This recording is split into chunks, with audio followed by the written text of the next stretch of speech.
Looking back now, I realize how naive I was in 2018. I thought I knew what exhaustion felt like. I thought I understood stress. I was 22, a psychology major pushing through my senior thesis while juggling shifts at a coffee shop on Capitol Hill, and fielding constant calls from my parents about graduate school applications. My friends liked to joke that I lived on caffeine and guilt, but the truth was I had been burning at both ends for so long, I didn't even notice anymore. That October, right when storm season was in full swing, my dad's old friend, Daniel Mercer, offered me a lifeline. Daniel was the kind of man who collected hobbies, rock climbing, trail running, you name it. He was planning a week-long hiking trip in the Cascades and said I could stay at his place while he was gone. "It's peaceful out there," he told me over the phone. "Quiet. You'll finally get some rest." At the time, that sounded like heaven. My apartment was a shoebox with paper-thin walls. Peace wasn't something I got much of, and Daniel's rental on Rainier Avenue felt like a gift. When I pulled into the driveway, the house looked like something out of a home magazine.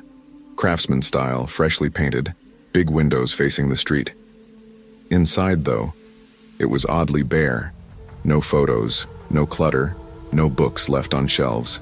Just clean wood floors, a modern sofa, a kitchen with shining countertops, and the hum of something faint in the background. That hum turned out to be his security system. Daniel was one of those tech guys who trusted cameras more than locks. Every room had one, tiny black domes in the corners with a panel upstairs showing live feeds. "It'll make you feel safer," he said, smiling when he handed me the keys. "This neighborhood's fine, but hey, you never know." I laughed it off at first. "Feels more like Big Brother than a vacation house," I told him, and he chuckled. But later that first night, sitting alone with rain hammering the windows, I caught myself staring at the screens too long. Every creak in the house had me glancing up, checking the feed. I remember standing in the kitchen making tea around midnight, thunder rolling in the distance, when I noticed the back porch door cracked open. Just a sliver, enough to let in the storm. My stomach dropped. I was sure I had locked it when I came in. I pulled it shut, twisted the deadbolt twice, and told myself it was the wind. I didn't sleep much. Every time I closed my eyes, I heard the storm pressing against the walls and the memory of that open door echoing in my mind. By the third night, I was already on edge, and that's when things started to unravel. The rain that night felt heavier than usual, like buckets being dumped from the sky. The gutters rattled and the big pine in the backyard groaned against the wind. I had been sketching upstairs, half-hearted doodles in my notebook, when the power flickered. Just for a second, but enough to make me stop breathing. When it came back on, I found myself staring at the monitor panel. All the rooms were empty.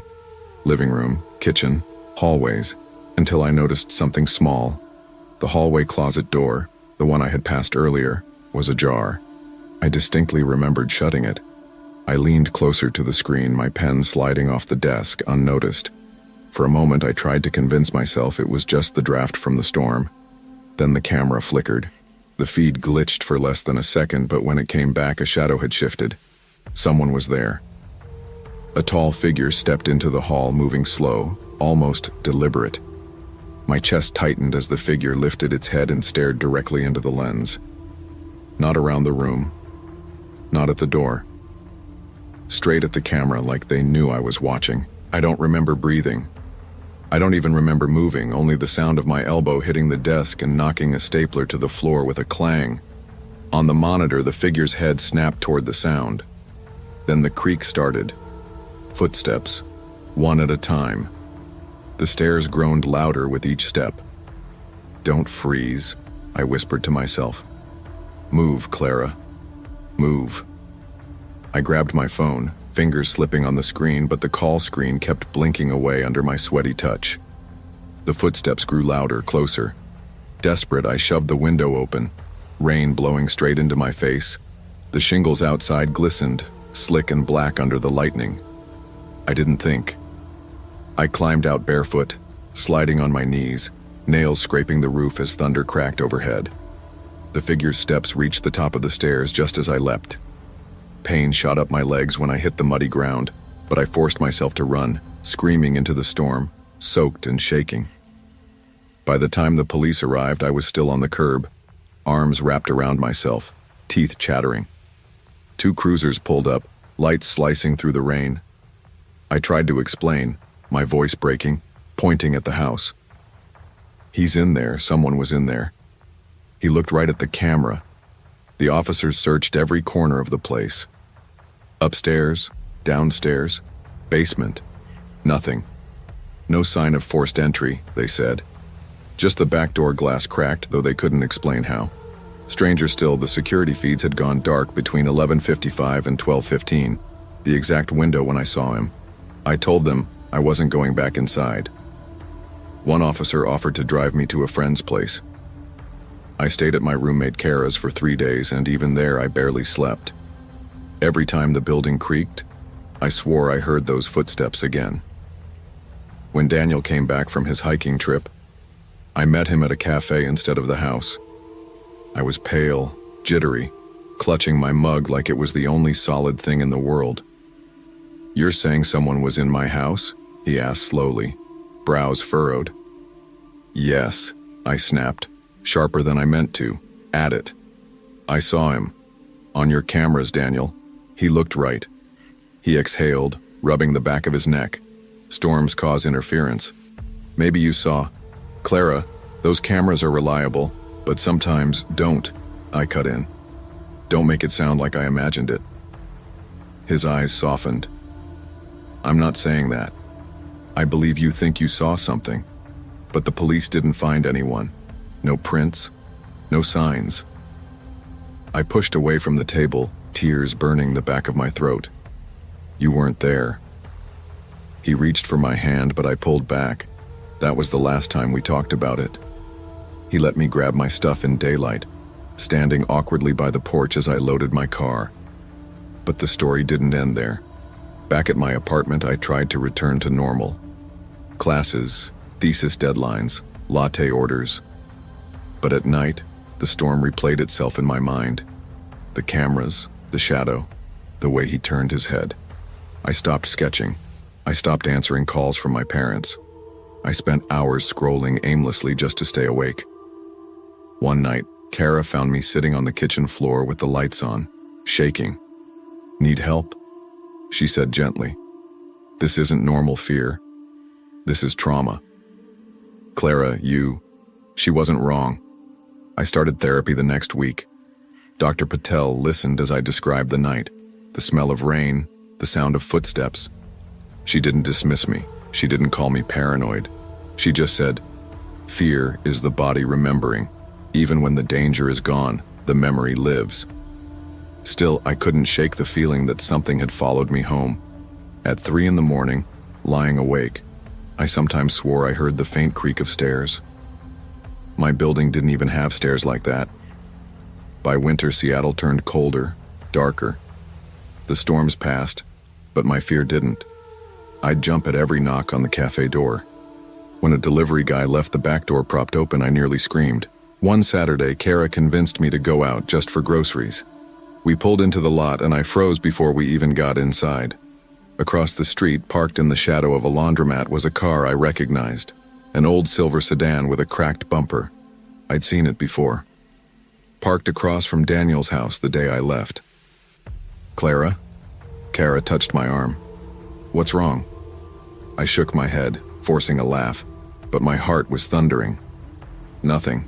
Just thought I saw something." But I couldn't unsee it. I couldn't unfeel the weight of eyes on me.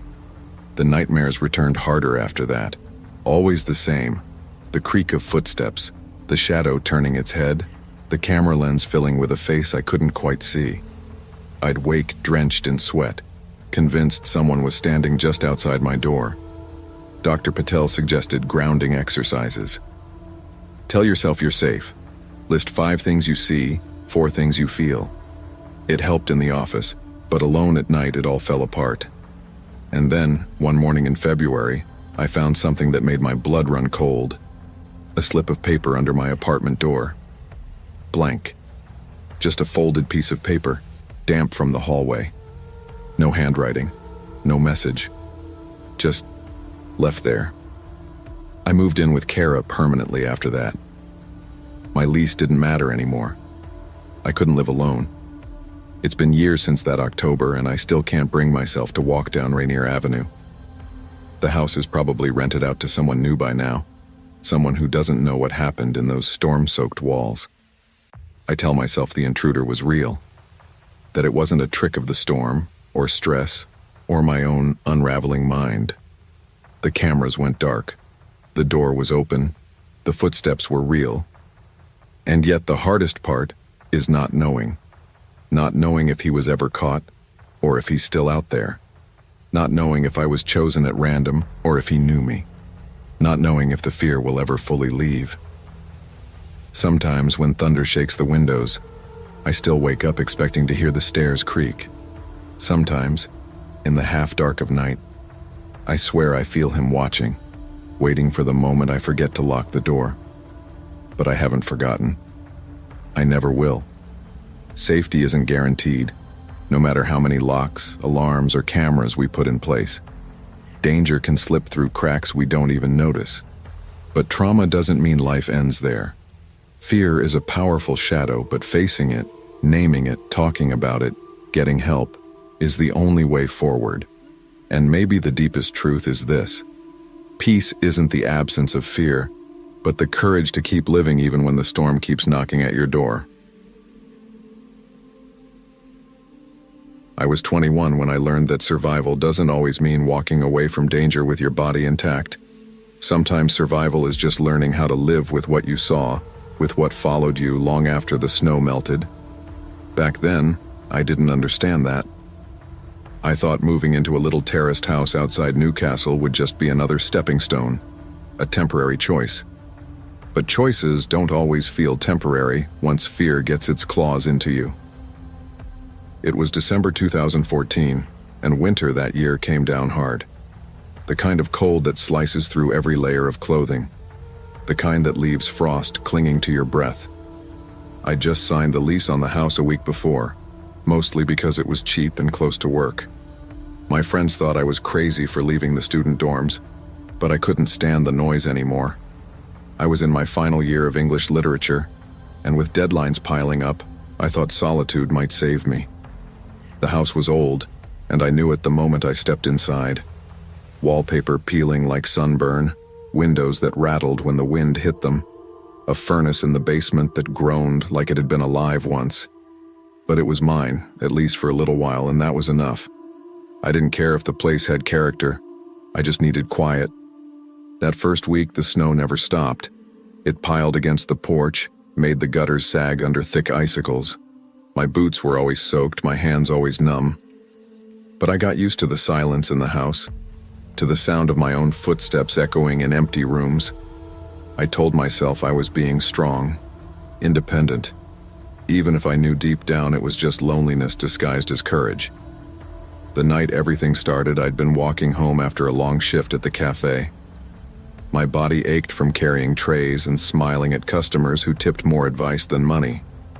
The streets were empty, the snow falling steady, covering everything in soft white. I cut past the bus stop like always, and that's when I saw him. A man sat on the stone wall, his clothes covered in what looked like dust or dried mud.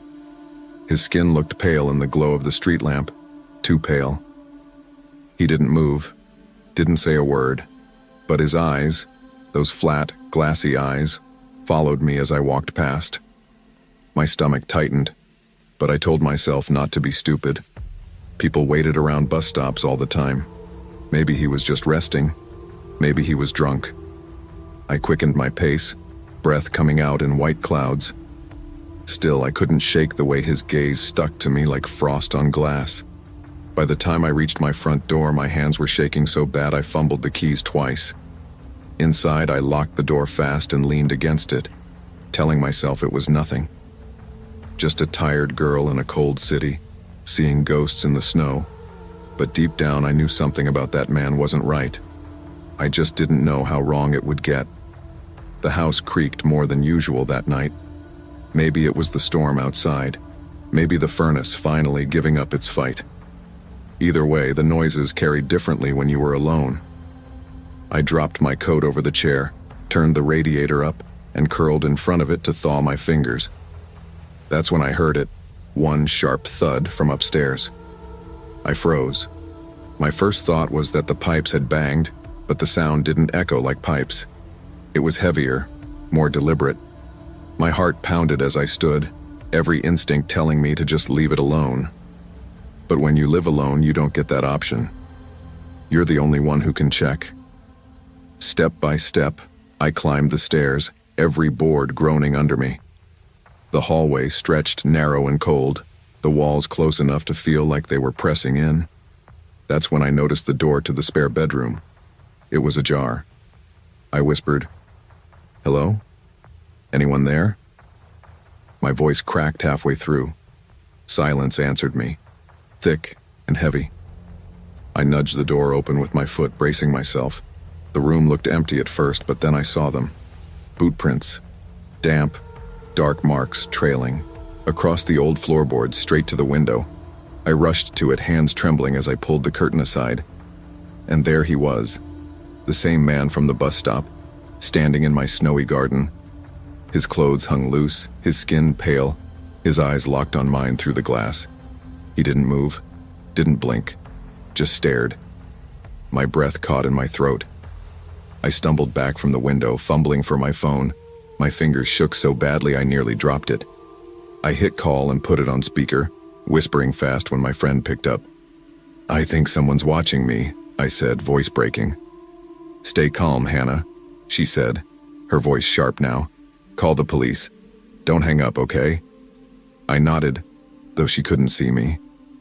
My knees felt weak, my chest tight. I started dialing, but before I could press call, the lights flickered. Once, twice. Then everything went black. The furnace groaned and died.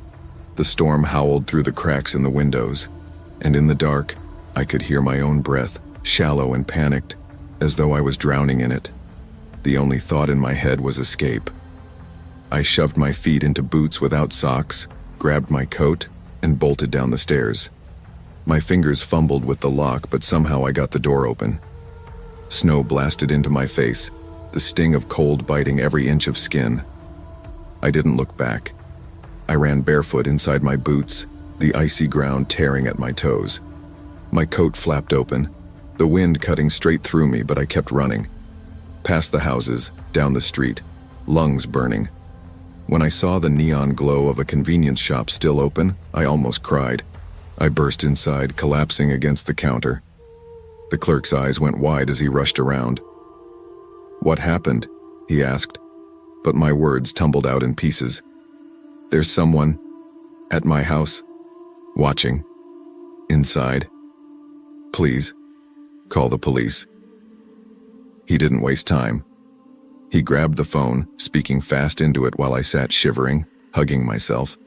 Minutes dragged like hours until I saw the flashing blue lights outside. 2 officers questioned me as I tried to catch my breath. They drove me back to the house, though I begged them not to.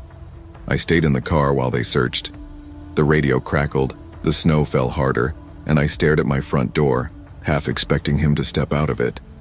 When the officers came back, their faces were tight. "The back door was forced," one said. "We found footprints inside, muddy tracks through the kitchen and up the stairs. But no one's there. Now. No one's there now." Those words didn't comfort me.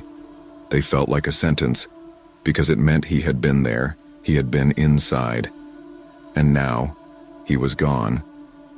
I didn't sleep that night, or the next. Every creak in the dorm where I crashed at a friend's felt like footsteps.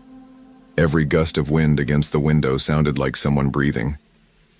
I tried to convince myself it was over, that the police scared him off. But the image of him in the snow, silent and still, burned into me. Those eyes, flat, unblinking, never left my head. When I went back to the house a week later to grab my things, I couldn't go inside alone. My friend Emma came with me, and even then I kept looking over my shoulder, waiting. The place felt wrong, colder than before, like it held the memory of him. The boot prints were gone, cleaned away, but I swore I could still see them, faint outlines across the floorboards. Emma tried to joke, tried to lighten the mood, but nothing reached me. When we loaded the last box into her car, I locked the door and told the landlord I was breaking the lease. I didn't care about the deposit. I just wanted out. For months after, I jumped at shadows. If a light flickered, I panicked. If someone walked too close behind me, I sped up. I started avoiding bus stops, avoiding any place where someone might sit and stare. And sometimes in the quiet of night, I'd catch myself glancing at the window, half expecting to see him there. Not random, not accidental, waiting. Years have passed since that winter, but the memory never softened. I still don't know who he was. The police never found him, never even gave me a name. Just a report filed away, another unsolved trespasser. But it was more than trespassing.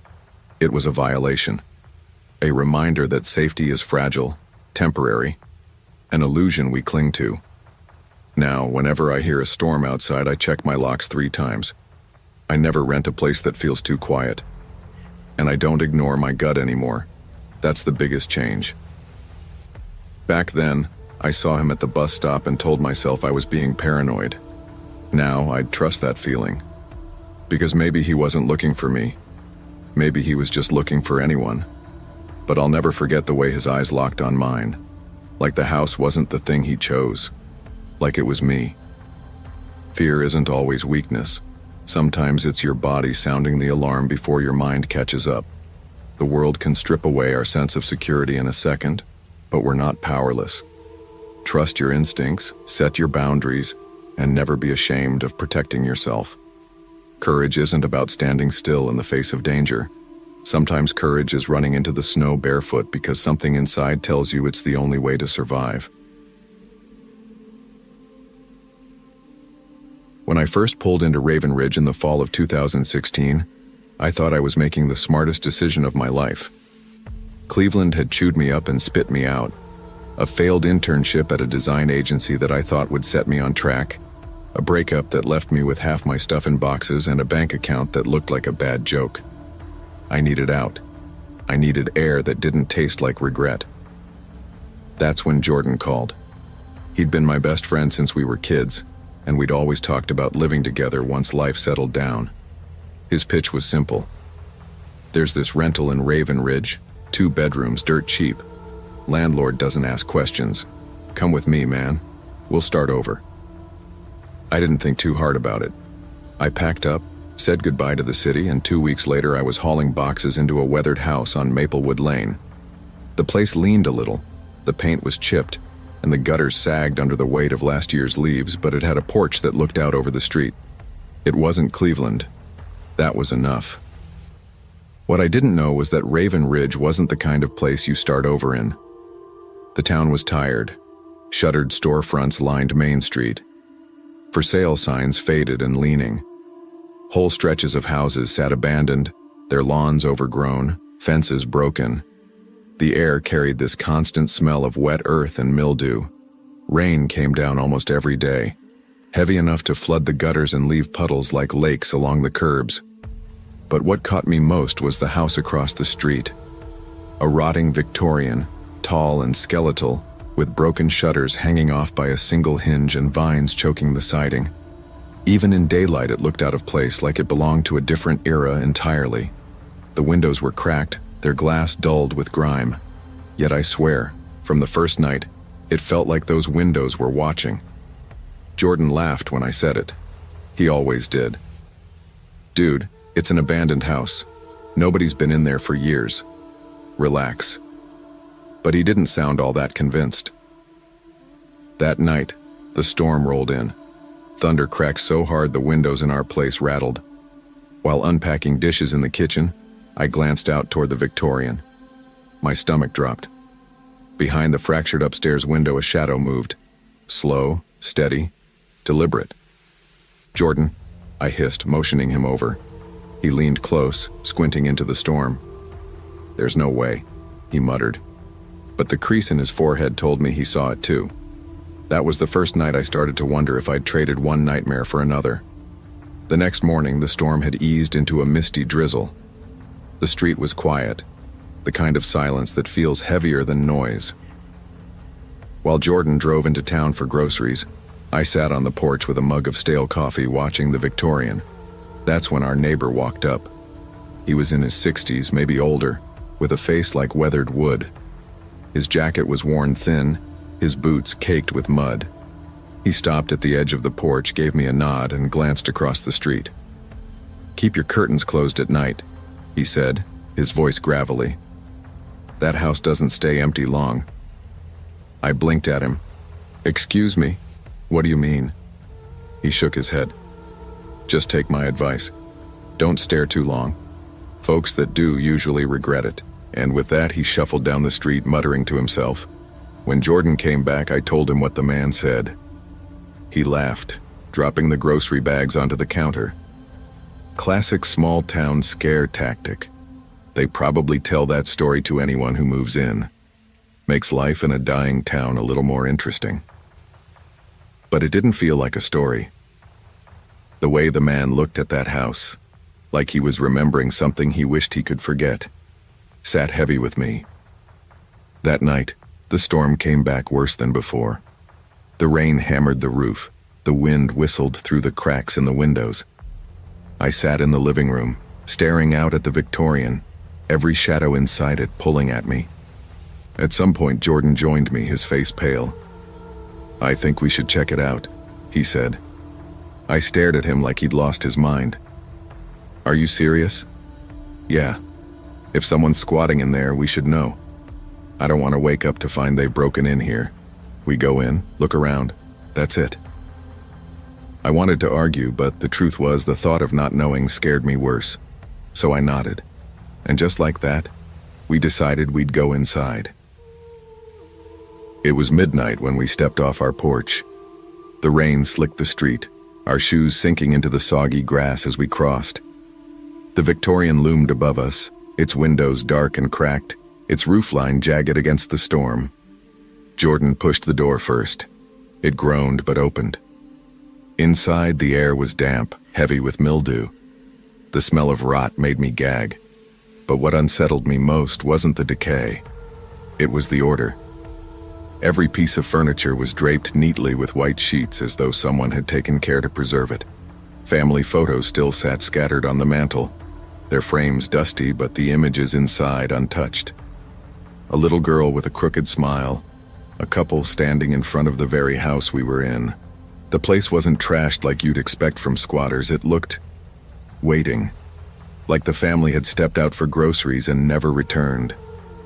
"Creepy," Jordan whispered, his flashlight beam darting across the walls. We climbed the staircase, each step moaning under our weight. Upstairs, the hallway stretched long and narrow. The wallpaper peeled in strips, revealing old plaster beneath. Then it came. Another sound. Footsteps. Slow. Heavy. Deliberate. Not ours. "Jordan," I whispered, my throat dry. But he was right beside me, flashlight trembling in his hand. His face was as pale as the sheets draped across the furniture. The footsteps grew closer, echoing in the silence.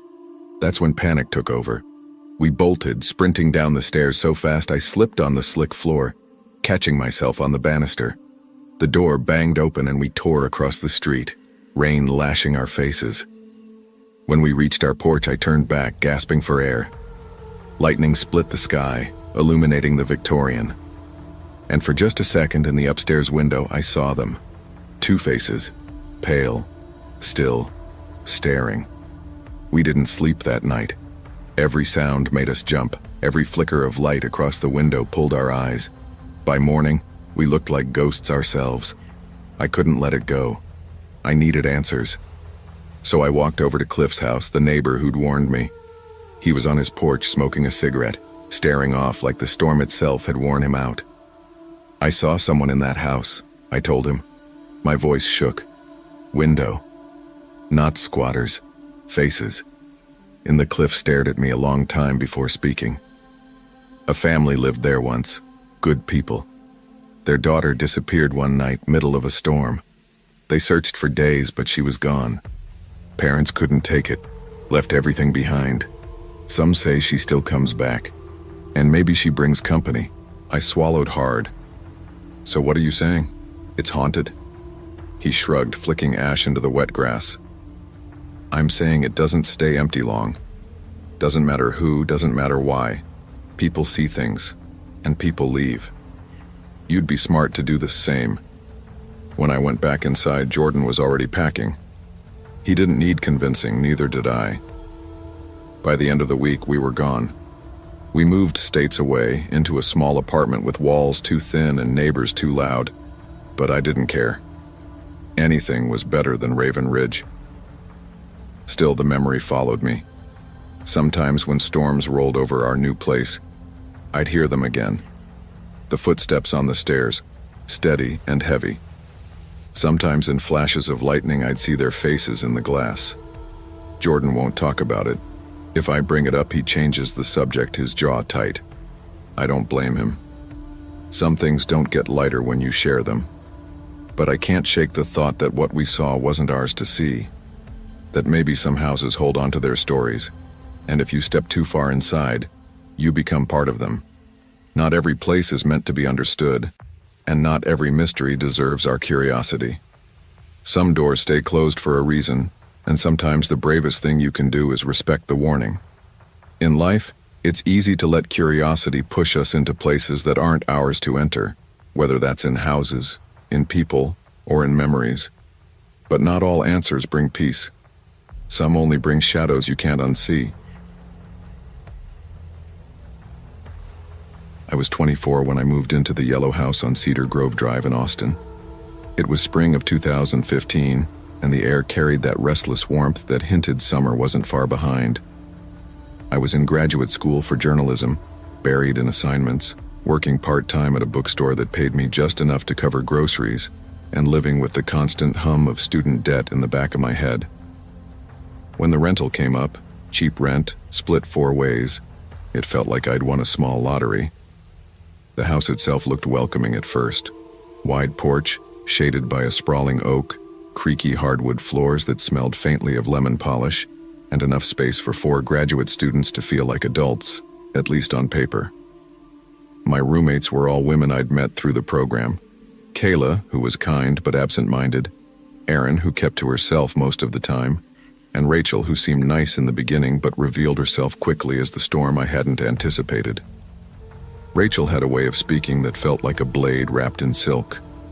The first fights were over dishes left in the sink, my laundry in the dryer too long, noise when she wanted silence. She smiled when she made her digs, but they stuck with me long after. Maybe journalism isn't your thing, Soph. You never finish what you start.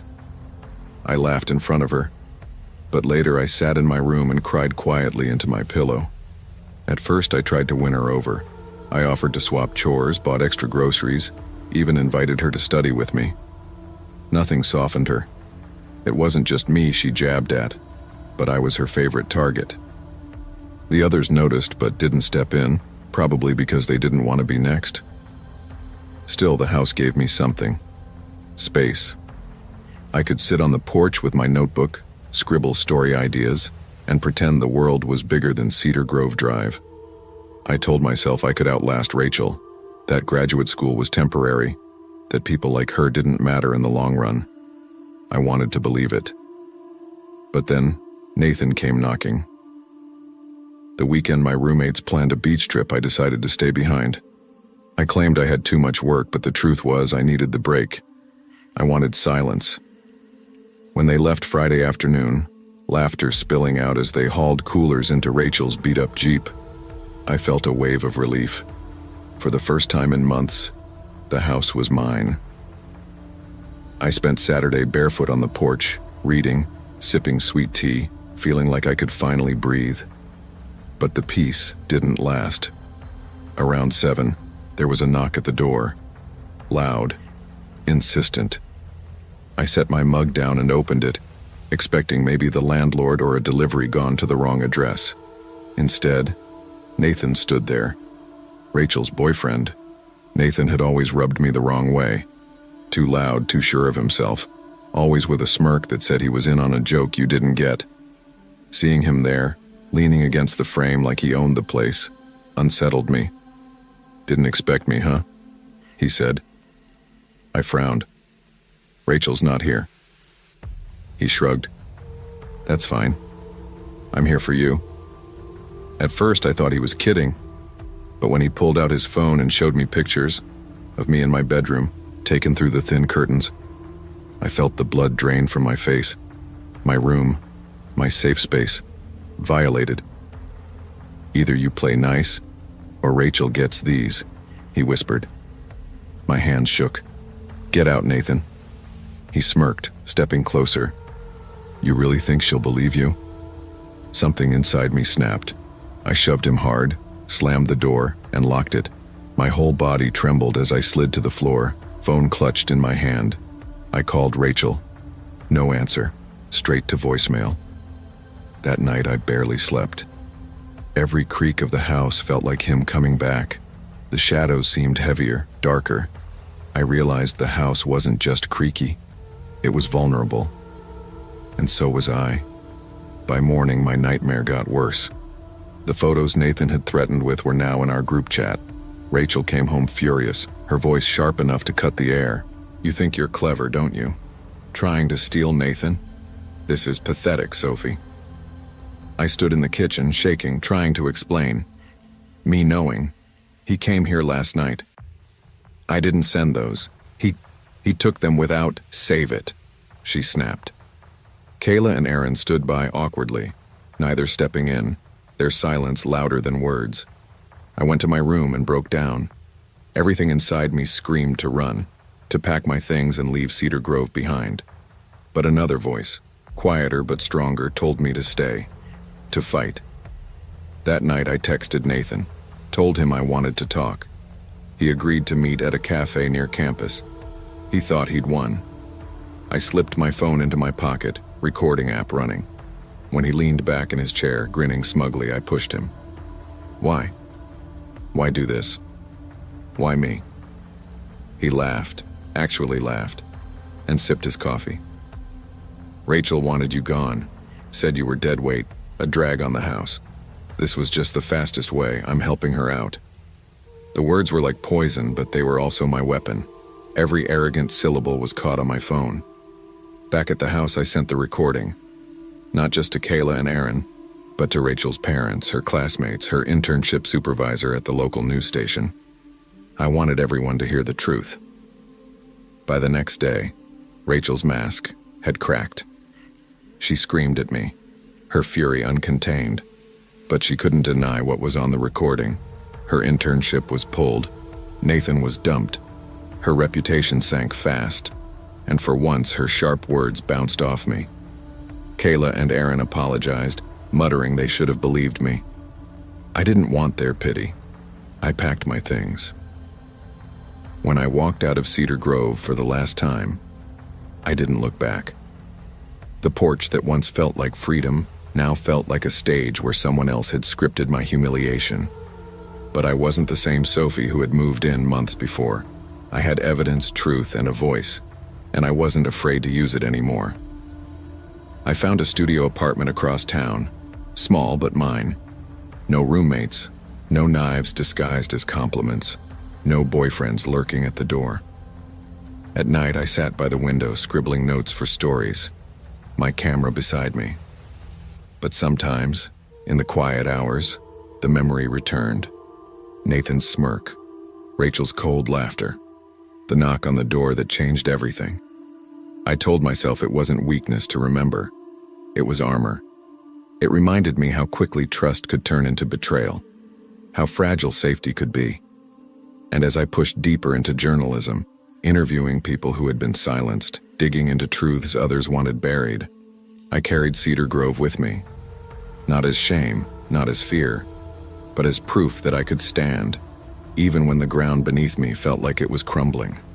Sometimes the real danger isn't the stranger outside, but the people who share your roof. Betrayal cuts deepest when it comes from those you trust. But truth is stronger than lies, and silence only feeds cruelty. Standing up for yourself, even when your voice shakes, is the first step toward freedom. And once you find that strength, no one can take it away from you. The summer of 1997 is burned into me like a scar. I was 16, restless, angry, and still stumbling through the haze of losing my older brother. 1 year earlier, a car accident had ripped him out of my life in an instant, and nothing had been the same since. My dad worked nights at the mill and barely spoke at dinner. My mom dulled herself with pills, sitting on the couch like a ghost. Home was no longer home.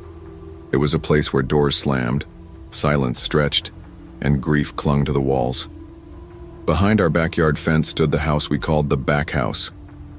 It had been empty for as long as I could remember.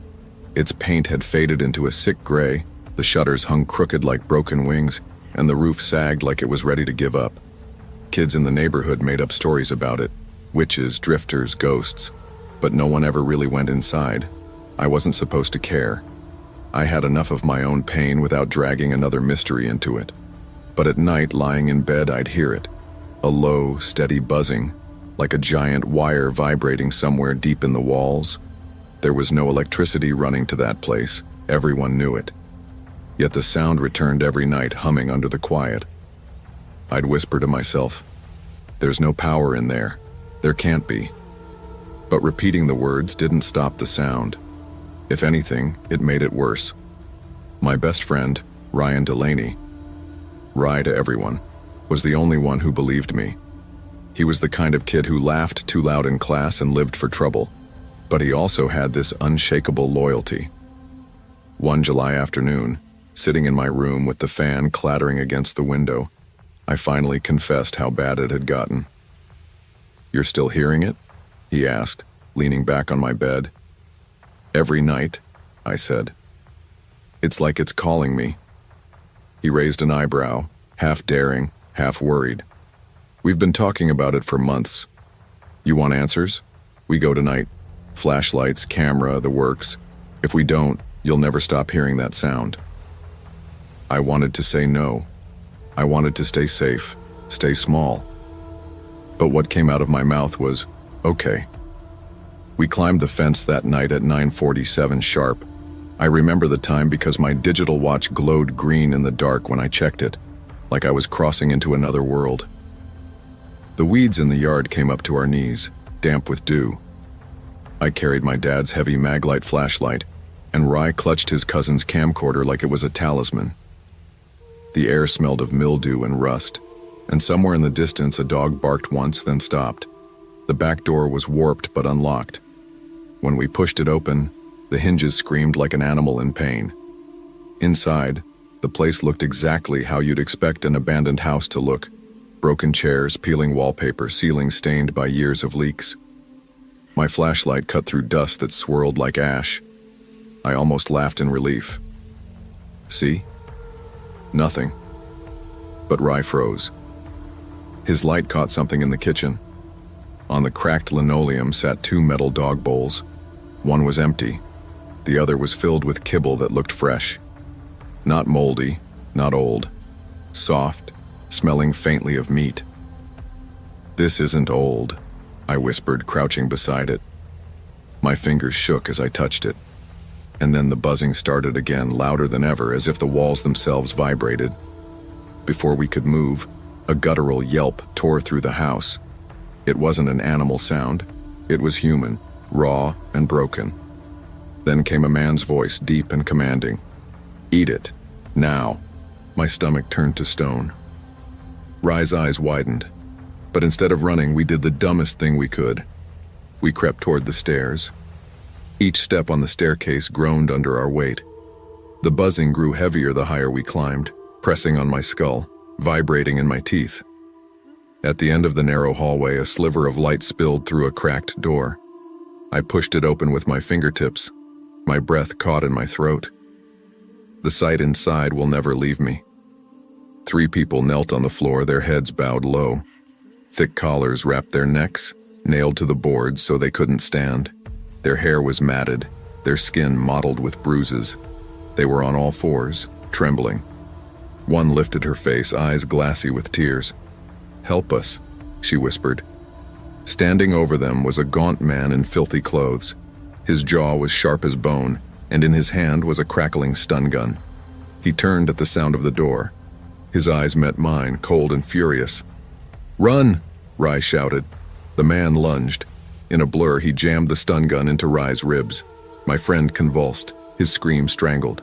He crumpled to the floor, body twitching. I couldn't move. The buzzing roared in my ears like a hive of bees. Fear pinned me in place. My chest locked, my hands useless. Then instinct took over. I bolted.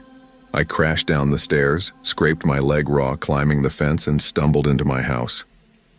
I grabbed the phone, fingers slippery with sweat, and dialed 911. My words tumbled out in a panic. "Man, stun gun, people chained, please hurry." The operator tried to calm me, but guilt consumed me. Rai was still there. I should have stayed hidden, but I couldn't. The thought of Rai alone in that house gnawed at me, so I grabbed a rusted pipe from the garage and went back. My legs shook as I climbed the fence again, but adrenaline drove me forward.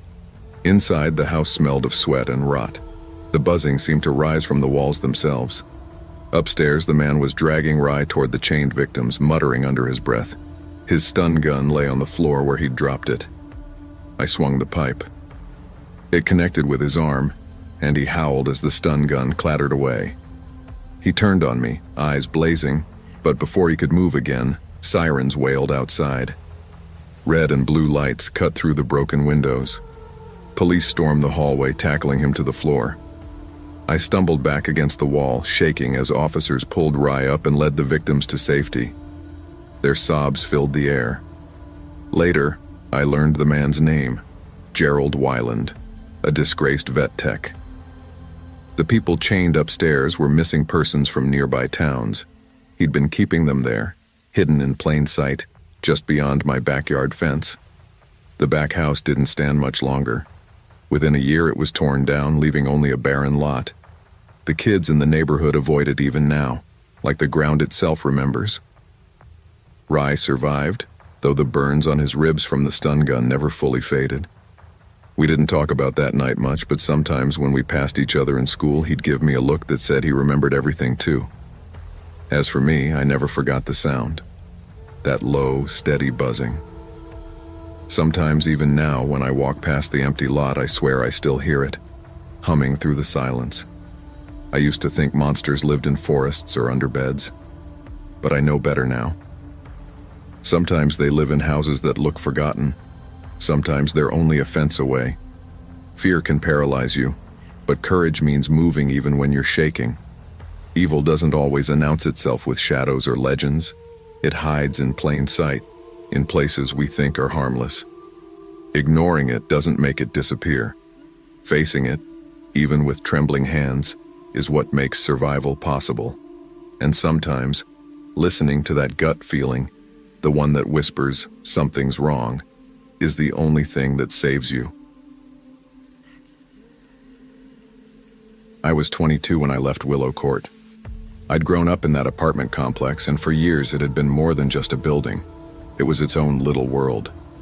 Kids rode their bikes in circles around the courtyard until the streetlights came on. Neighbors knocked on each other's doors with leftover casseroles or borrowed tools. It was the kind of place where you never felt alone, for better or worse. But by 2019, I felt trapped by it. Every time I walked up the stairs to my mom's apartment, I felt like a kid again, not the man I was trying to be. I wanted independence. I wanted to say I lived on my own, even if on my own meant scraping together money for rent and eating ramen 3 nights a week. So when I found a listing for a narrow 2-story house on Birchwood Lane, the rent cheaper than anything near downtown Portland, I jumped. I told my mom, it's time I had my own space. She didn't argue, though I could see the worry in her eyes. To save money, I invited my cousin Noah to move in with me. He had just dropped out of community college and didn't have much of a plan, but I figured it would work. He was family. The house itself wasn't much. The porch paint peeled like sunburn, the tiny yard was always full of damp leaves, and the banister groaned under the slightest touch. But when I first carried my boxes inside, I felt proud. It was old and creaky, but it was mine. At first, life there was exciting. Noah and I stayed up too late, playing video games and ordering greasy pizza. We laughed about the freedom, about how nobody could tell us what to do anymore. But the adjustment wasn't as smooth as I pretended. Noah kept odd hours disappearing without explanation, coming back long after midnight. He brushed me off when I asked about it, and I didn't push. I worked nights at a grocery store, and between shifts and bills, I didn't have the energy to dig into his secrets. What unsettled me more than Noah was the street itself. Birchwood Lane wasn't like Willow Court. It had no hum of neighbors, no laughter drifting from open windows. It was quiet. Too quiet.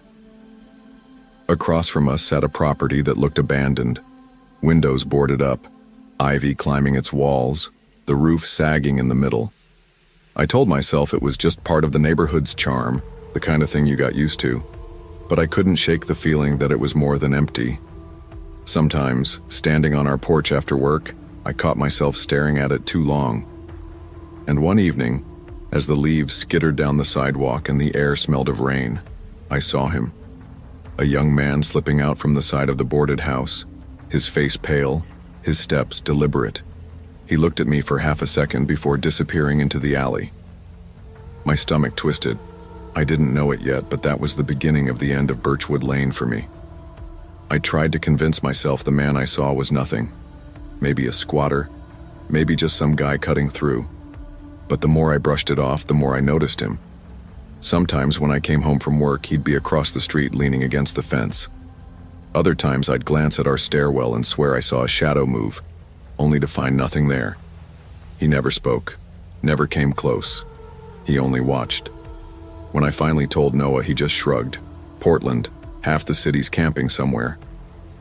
Probably just a squatter. Don't get worked up. But it wasn't just the fact that he was there. It was the way he was there. Too still, too focused. Like he wasn't watching the house at all. He was watching me. One night, coming home past midnight, I froze on the porch. Muddy footprints trailed up the steps. Fresh, slick from the rain. They didn't match my shoes. They didn't match Noah's. My chest tightened. I unlocked the door with shaking hands, bolted it behind me, and spent the night pacing the living room, listening to the rain tap the glass. A few days later, a neighbor stopped by. She was middle-aged, her coat pulled tight against the drizzle. "Be careful," she said, nodding toward the boarded house. "That kid's been hanging around too long. He doesn't belong here." Her words settled heavy in me, because by then, I didn't need the warning. I already knew. October crept in, the air colder, the nights sharper. I started changing my routine, taking different buses home, walking different streets, anything to shake the feeling of being followed. But the pale man always seemed to find me. One night, I heard footsteps behind me as I cut through the wet alley near Birchwood. I sped up. So did he. The echo of shoes on pavement matched my own, until I broke into a run, bursting onto the main street with my lungs burning. When I turned back, the alley was empty. Noah thought I was paranoid. "You're just not used to living here alone," he said. "Coddled at Willow Court your whole life. Not everyone out here smiles and waves. You've been..." Maybe he was right. Maybe I was imagining half of it. But then came the night that ended it. I woke around 2 a.m. to a scraping sound, slow, rhythmic. My window rattled faintly. Heart hammering, I pulled back the curtain. He was there. The pale man. Perched in the oak tree outside my window, his body crouched on a bent branch, his face tilted upward, eyes fixed directly on mine. For a moment, the world went silent. Just me and him, staring through the glass. My throat closed. My hands shook so badly I nearly dropped my phone as I dialed 911. The police arrived within minutes, red and blue lights cutting through the dark. By the time they searched, the man was gone. But the evidence was there. The branch bent low under fresh weight, muddy shoe prints in the wet leaves below. "Probably just some transient," one officer said, but his voice didn't convince me. Noah insisted we stay. That power. "He's gone now," You're letting this guy live in your head. Don't give him. But it wasn't about power. It was about safety. The house no longer felt like a start. It felt like a cage, one with thin walls and locks too flimsy to matter. Every creak of the floorboards, every rustle outside became proof he was still out there. I lasted 2 more weeks, sleeping in fits, jumping at every sound. Then I packed. My mom didn't say "I told you so" when I showed up at Willow Court with boxes. She just hugged me, like she'd known this day would come. Back at Willow Court, life felt both comforting and suffocating. The neighbors still left their doors unlocked, kids still rode bikes in circles, and my mom still knocked with leftover casseroles. But I wasn't the same. I couldn't unsee his face, pale and intent, staring at me from the tree. I couldn't unhear the scrape of the branch against my window. Even in the safety of Willow Court, I found myself checking locks, glancing over my shoulder, tensing at every crunch of leaves outside. It wasn't the house on Birchwood Lane that haunted me. It was the knowledge that the man hadn't been watching it. He'd been watching me. And maybe he still was. Independence isn't just about moving out. It's about knowing when to protect yourself, even if that means admitting you can't handle something alone. I thought leaving Willow Court would make me stronger, but strength isn't measured by how long you endure danger. It's measured by how quickly you recognize it and act. Some houses, some people, carry shadows you don't have to live under. Listening to fear doesn't make you weak. Sometimes it's the one thing that keeps you alive. I never thought much about house-sitting before that fall. At 19, all I cared about was passing classes, finding enough cash for books, and maybe getting a full night's sleep.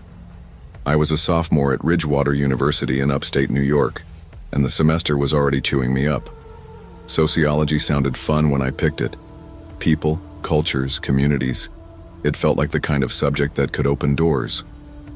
But the reality was long essays my professors tore apart, and exams that made me feel like I didn't know a thing. Add in a roommate who thought midnight was the perfect time to invite half the dorm over for karaoke, and I was hanging by a thread. That's why the flyer caught my eye. It was pinned to the old wooden board in the student center where people advertised guitar lessons or rides home for Thanksgiving. House sitter needed, Brook Hill, weekend only, good pay. The words looked like they'd been typed in a rush, but my eyes stuck on good pay. I pulled one of the little strips with the number and called before I could overthink it. A woman named Carla answered, her voice kind and calm. She and her husband needed someone to watch their house while they went to a wedding in Vermont.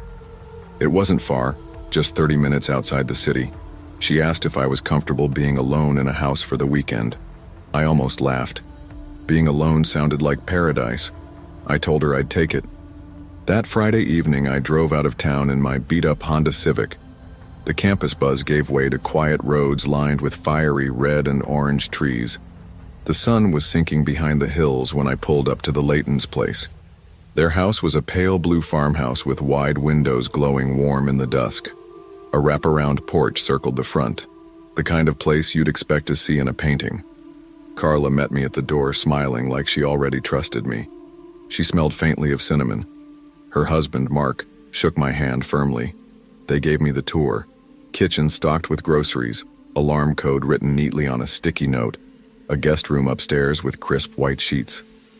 Mark mentioned something in passing that made my stomach twist. There's been a few break-ins around here recently. Just petty stuff, nothing serious. Keep the doors locked. Emergency numbers are on the fridge. He said it casually, like reminding me to water the plants. I nodded, trying not to look nervous. Carla thanked me a dozen times. By the time they pulled out of the driveway, the house was silent, and for the first time in months, so was my life. I FaceTimed my roommate to show off. Finally, a bed without drunk people screaming outside the window, I said, stretching out across the comforter. She rolled her eyes and told me not to raid their fridge too much. We laughed. Then she hung up, leaving me in the stillness. It was strange, that quiet. Almost too quiet. I brushed it off and pulled out my laptop, thinking I'd catch up on notes. Sometime past 1 in the morning, I heard it, a faint click. At first I thought it was the heating system, but then came a low humming, soft and steady, like a motor running somewhere it shouldn't. My eyes darted around the room. It was coming from the closet. I froze, the laptop light flickering against my face. A thin strip of brightness glowed from under the closet door, like a bulb was on inside. My pulse pounded. I hadn't turned on any closet light.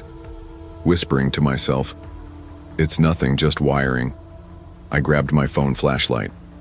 My hand trembled as I twisted the knob and yanked the door open. Empty. Just coats, shoes, a couple of storage boxes. I flicked the switch and the light went out instantly.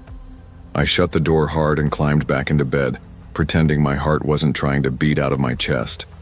The morning made me laugh at myself. Sunlight does that. It makes the fears of the night look ridiculous. I brewed some coffee, made toast, and wandered the house.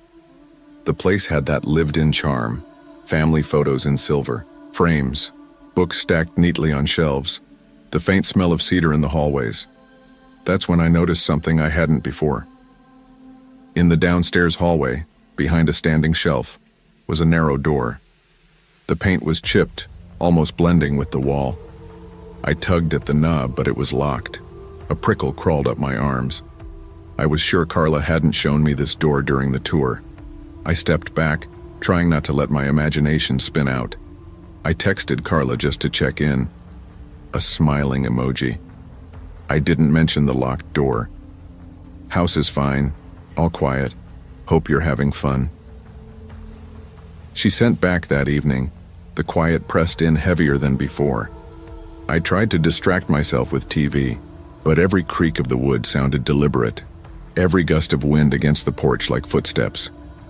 Around 11:30, a sharp knock rattled the front door. My heart jumped into my throat. I tiptoed over and peered through the peephole. Nothing. The porch was empty, the light glowing on still air. I whispered aloud, "Okay, just the wind. Kids messing around." But as I crawled into bed trying to convince myself I was fine, the clicking returned. Louder this time. Then came the humming again, closer, as though it were moving with me. My laptop screen suddenly lit up. My roommate was FaceTiming me. Relieved, I answered quickly. "Hey, you will not believe how creepy this house gets at night." But her face was pale, eyes wide. "Clara, there's someone standing behind you." I spun around so fast the laptop nearly fell. The closet door, the one I swore I'd shut, was cracked open. The humming filled the room again. My whole body shook. I slammed the laptop shut, yanked the blankets over myself like I was 10 years old again, and whispered, "It's not real. It's not real." But I didn't sleep a second that night. Morning light again tried to wash the fear away. I checked the closet first thing, heart pounding. Empty. Nothing but coats and boxes. I laughed shakily, trying to convince myself it was stress. I was tired, overworked, and maybe I'd imagined the whole thing. That had to be it. The rest of the day I tried to stay busy. I read. I cleaned the kitchen even though it didn't need it. I watched bad TV shows. Anything to drown out the silence. But the house seemed to know I was nervous. Little things felt off. A picture frame tilted slightly when I swore it had been straight. A draft brushed my neck in the hallway even with all the windows closed. And then there was the narrow door again. Every time I walked past it, it seemed to pull at my attention as though daring me to try again. That night, I set up camp in the living room with every lamp on. I told myself I'd stay up, maybe watch movies until dawn. But by 2 a.m, my eyelids grew heavy. I must have dozed off because I woke with a start at a sound I couldn't mistake this time. The sound of footsteps on the upstairs floor. Slow, steady, deliberate. My breath caught. I was frozen on the couch, staring up at the ceiling, listening to each creak above me. I reached for my phone, but my hands were trembling so badly I nearly dropped it. Finally, I dialed Carla's number. No answer. I tried Mark. Straight to voicemail. I whispered to myself, Okay, it's an old house, just wood shifting." Then a door upstairs slammed. Hard. I grabbed the baseball bat Mark had left by the back door. He joked it was his security system, and crept up the stairs one step at a time. My heart felt like it would explode. At the top of the stairs, the guest bedroom door stood open. The closet inside was wide this time, the humming louder than ever. And the narrow door in the hallway? It wasn't locked anymore. It was open.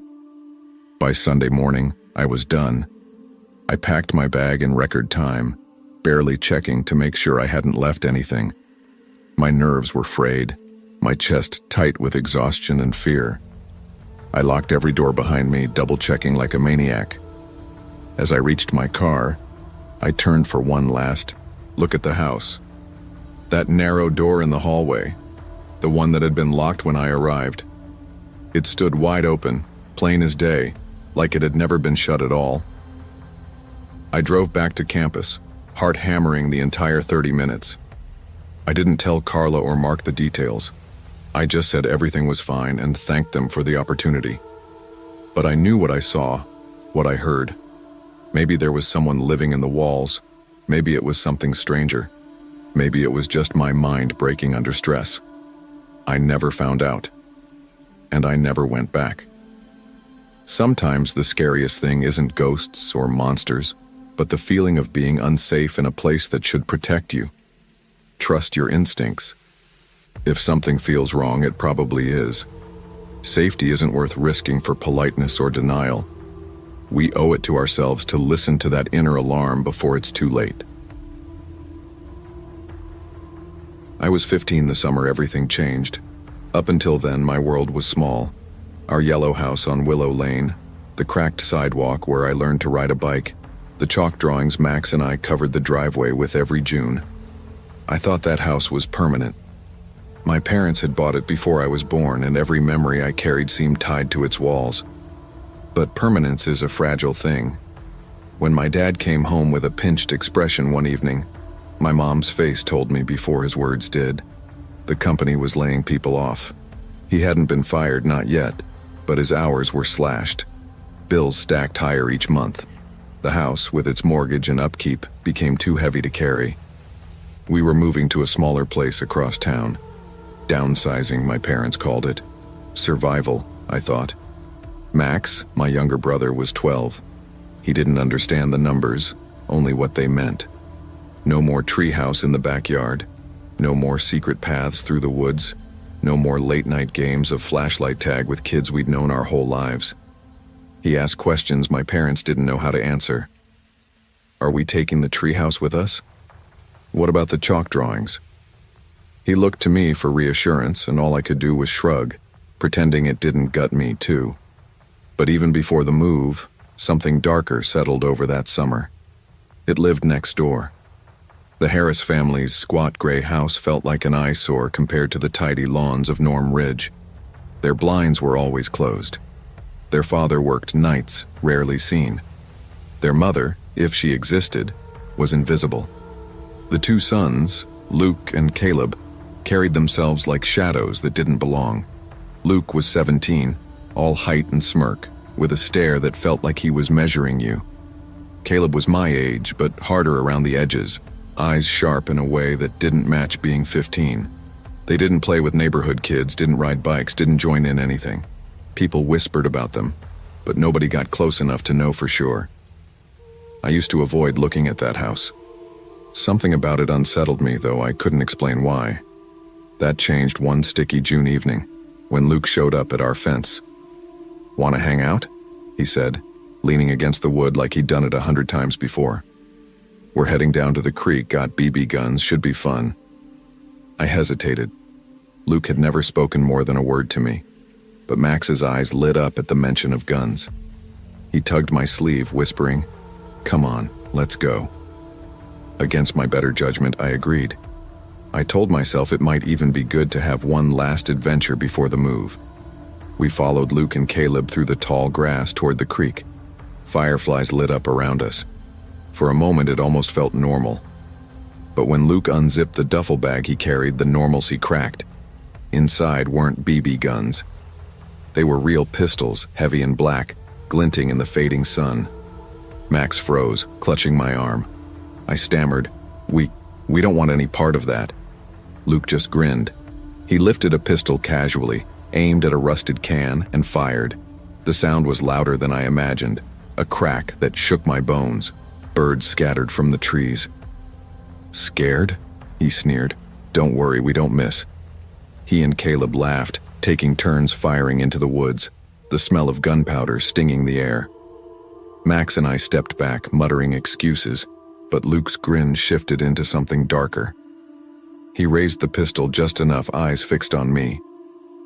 "If you tell anyone," he whispered, "you won't see 16. Got it?" That night I didn't eat. Every creak of our house made me flinch.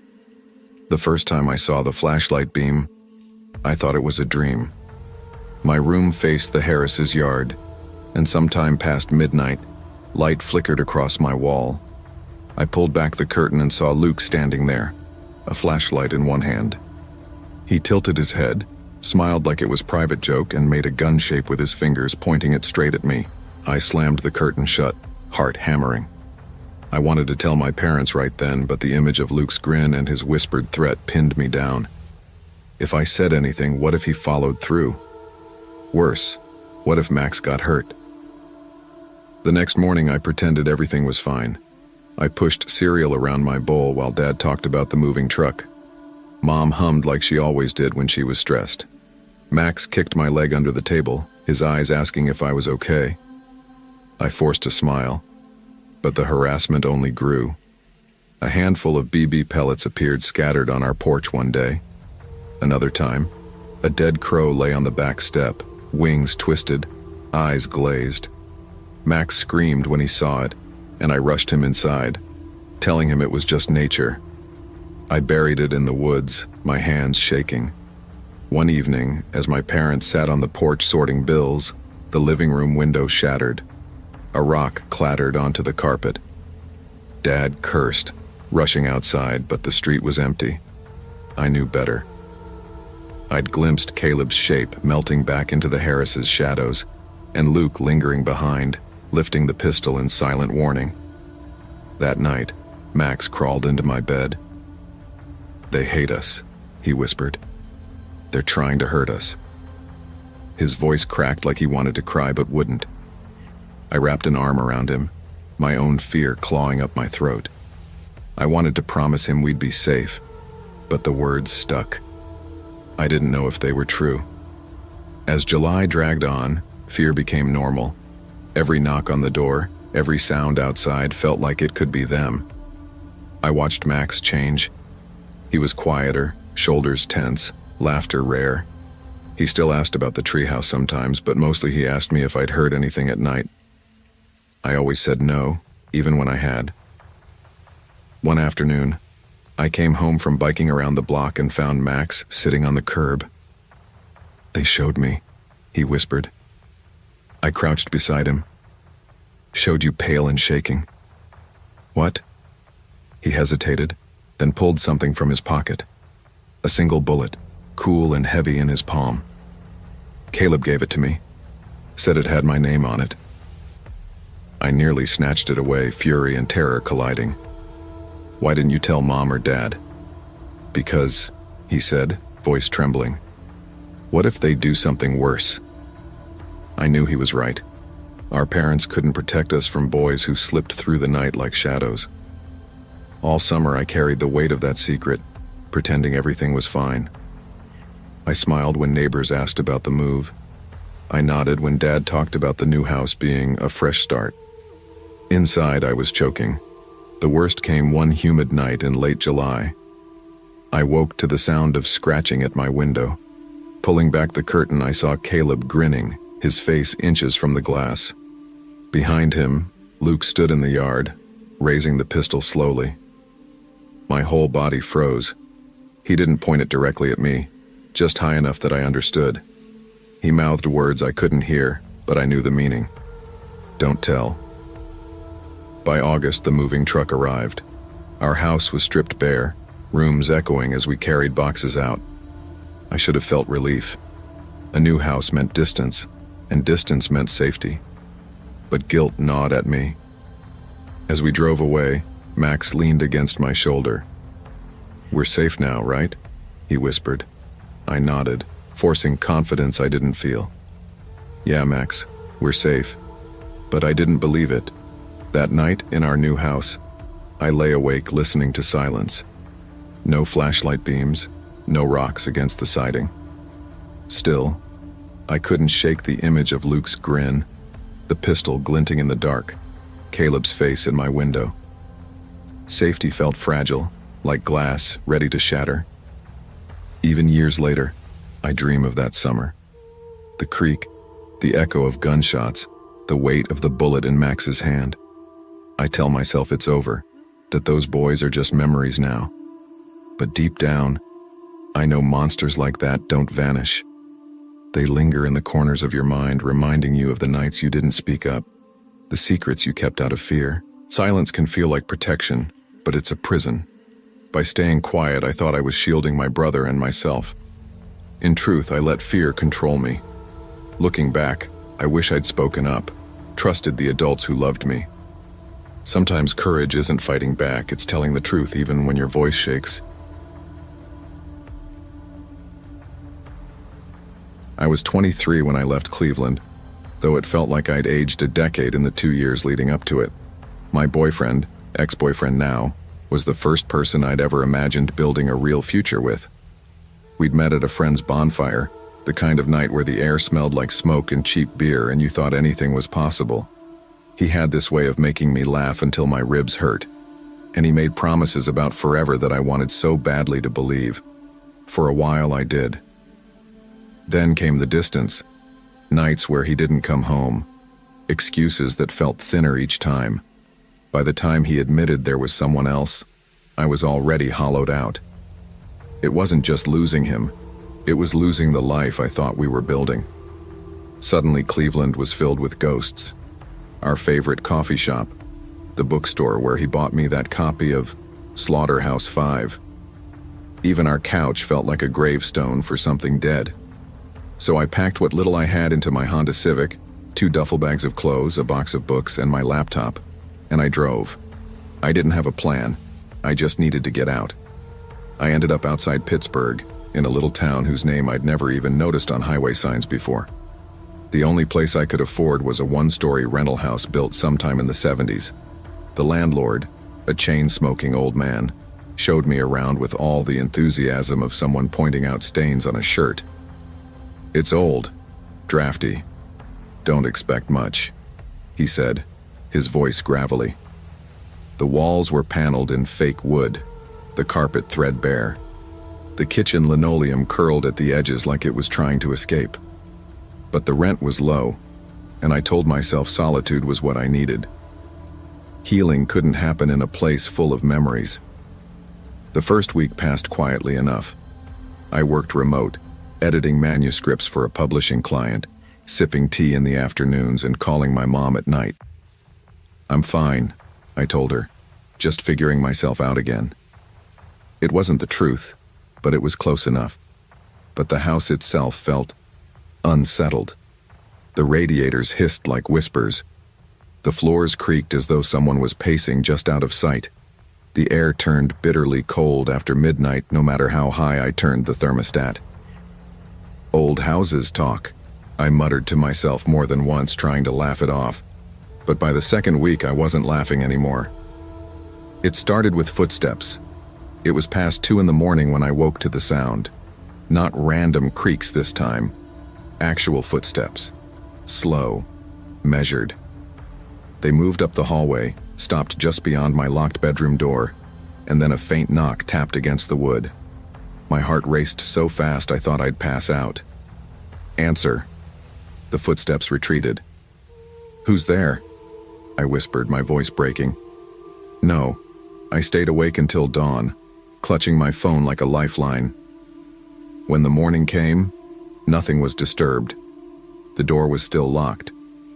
I tried to convince myself it was a dream, until I walked into the kitchen. The knife I'd left drying on the counter the night before was stabbed upright into the hardwood floor. Not fallen, stabbed. I stared at it, my throat dry, before yanking it free and shoving it into a drawer. My hands shook for an hour. Later, I called my best friend, Melissa. I tried to make it sound like a joke. Haunted, or I'm officially losing it. Either this place is... She chuckled nervously. If you hear voices telling you to get out, maybe listen. I tried to laugh too, but my voice cracked when I said, I don't think I'm alone here, Mel. That night, I heated leftovers in the microwave. As I leaned on the counter, I glanced at the glass door and froze. For a split second, I saw a tall, dark figure behind me, its shoulders too broad, its head tilted unnaturally to the side. I spun around, heart hammering. The kitchen was empty. I slammed the microwave shut and ran upstairs, refusing to look at the reflections in the dark windows. By the third week, sleep was impossible. I barricaded my bedroom door with a chair. Melissa started leaving FaceTime on with me late at night, the glow of her apartment behind her as she did homework or folded laundry. Her voice was a tether to something normal. But even that didn't help the night I woke at 3:13 a.m. At first, I thought the sound was part of a dream. But then I realized it was breathing. Not mine. Deep, steady breaths just behind me. A whisper brushed my ear. So close I felt the air move. "Rachel!" I screamed. The sound tore through my throat as I scrambled for my phone, flashlight beam cutting across the room. Nothing. No one. The shadows on the wall stretched unnaturally, crawling upward like vines. I didn't sleep again that night. The next day, desperate, I bought 2 cheap security cameras from Walmart. I set one in my bedroom, the other in the living room. I told myself that if I had proof, if I saw something, then maybe I could explain it away, or at least know I wasn't losing my mind. That night, I lay in bed with the cameras recording. Hours passed. I drifted into shallow, restless sleep. The next morning, I forced myself to watch the footage. The first 2 hours showed nothing but me tossing under the blankets. Then at 3 a.m., the bedroom feed flickered. A shadow appeared in the corner, taller than the door frame. Still, it stood there for a full minute, unmoving. Then its head snapped toward the lens. The feed glitched into static. I slammed the laptop shut, bile rising in my throat. The 4th week was hell. The knocks came again, louder, harder. The chair bracing my door rattled as though something was slamming into it. I sat on the bed with my hands clamped over my ears, whispering prayers I hadn't said since I was a child. Then came the worst. It was a Wednesday night, bone cold outside. I had left the lights on in every room, desperate for comfort. Sometime past 2 a.m., the knocking started again. Then a scraping sound, like nails dragging along the wood. I grabbed my phone and called Melissa. She answered groggily. "Rach, what's wrong?" "It's here," I whispered, tears burning my eyes. The chair against the door skidded across the floor as though shoved by something unseen. The door rattled violently. I screamed, fumbling for my keys. I shoved the chair aside, yanked the door open, and bolted into the hallway. I didn't make it to the front door before something hit me, hard. Invisible hands slammed into my back, knocking me to the ground. I clawed at the carpet, my scream raw as something dragged me backward. My nails tore against the fibers, leaving streaks. At the last second, I tore free. I scrambled to my feet, barefoot, and sprinted out the front door into the freezing night air. I didn't stop running until I was in my car, engine roaring, my breath clouding the windshield. I never went back. The next day, I called the landlord and told him I was breaking the lease. He didn't even sound surprised, just sighed and said, "Keys in the mailbox." That was it. No argument, no attempt to keep me. Like he'd heard this before. I shoved my belongings into garbage bags, barely looking at what I took. Clothes, books, laptop. I left furniture, dishes, everything else. The house could keep it. I found a bright apartment across town with big windows and neighbors close enough that I could hear their TVs at night. For weeks, I told myself it was over. That whatever lived in that rental couldn't follow me. But sometimes, just past 3 in the morning, I wake to the sound of 3 knocks against my bedroom door. I check the cameras on my phone, and every so often the feed glitches. The corner of the room is darker than it should be, as though something waits there, patient, watching. Pain makes us run from one darkness into another if we're not careful. I thought moving into that cheap house would heal me, but I ignored the warning signs. The landlord's indifference, the way the house itself seemed to breathe. Sometimes the places we choose in our desperation reflect our brokenness back at us. The lesson I carry now is simple. Trust your instincts. When something feels wrong, whether it's a person, a place, or even a silence, listen to it. Ignoring that voice might cost you more than just peace of mind.